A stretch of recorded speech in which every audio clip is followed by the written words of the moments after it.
House Majority Leader Steve Scalise took some time to be with us this afternoon. Mr. Leader, thank you very much for joining us. What Schumer said there about every day things get better for us, does that leave any doubt as to whether this is about policy or politics?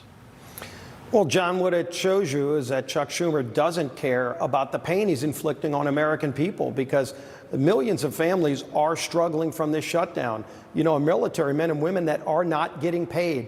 At least 1 in 3 service members, military service members, live paycheck to paycheck. And Chuck Schumer is bragging that it's getting better for Chuck Schumer. Well, it's surely not getting better for those service members who are living paycheck to paycheck. So what kind of measuring stick do you have, John, when you measure your success by somebody else's pain and suffering? And that's what Chuck Schumer is inflicting on the American people, and it's got to end. So the eye of this hurricane on Capitol Hill all swirls around these Obamacare enhanced tax credits and whether or not they will be extended. There is a bipartisan bill was sponsored by a Republican to extend them by 1 year. Do you support that bill?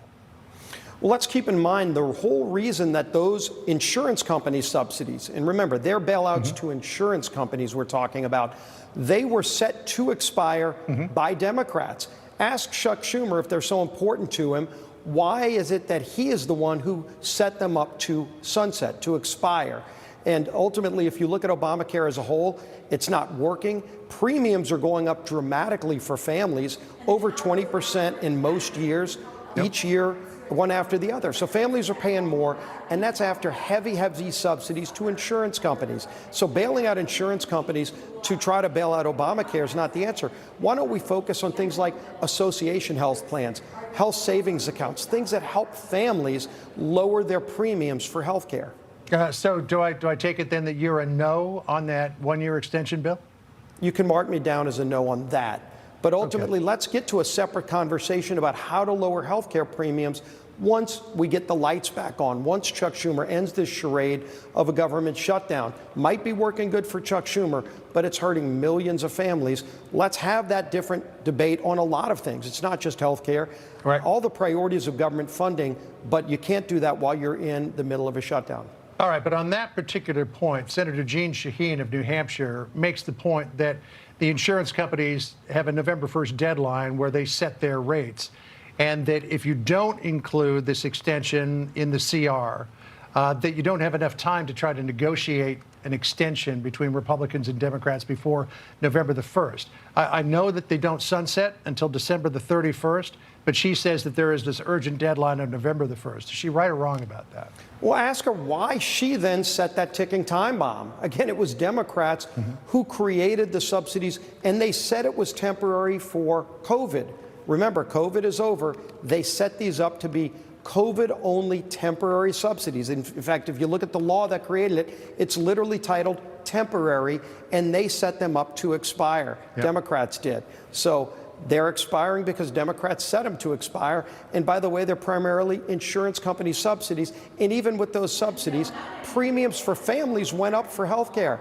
Obamacare costs for families still increased with the subsidies because Obamacare doesn't work. That's what we should be focused on fixing.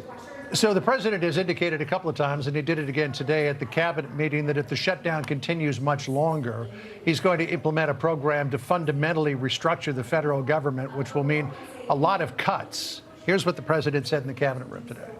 The shutdown has been, pretty damaging. I mean, it's not yet because it's early, but it gets a little bit worse as it goes along. And we'll be making cuts that will be permanent. And we're only going to cut Democrat programs. So the Democrats are obviously howling about those cuts, but President Trump and Russ Vought have basically said, look, you've handed us this opportunity on a silver platter. Why wouldn't we take advantage of it? Well, in part of the law, by the way, that law, John, goes back to the 1800s that says if the government's in a shutdown, the president, whoever the president is, gets the authority and requirement to determine what gets funded and what doesn't.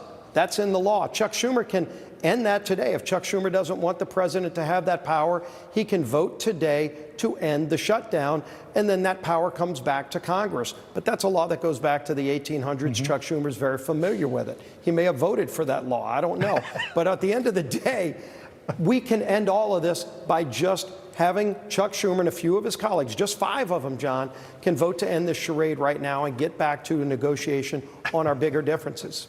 Between you and Congressman Lawler, Schumer's taking it on the chin today. Mr. Leader, thanks for joining us. Well, he thinks he's having a good day, but most Americans would disagree.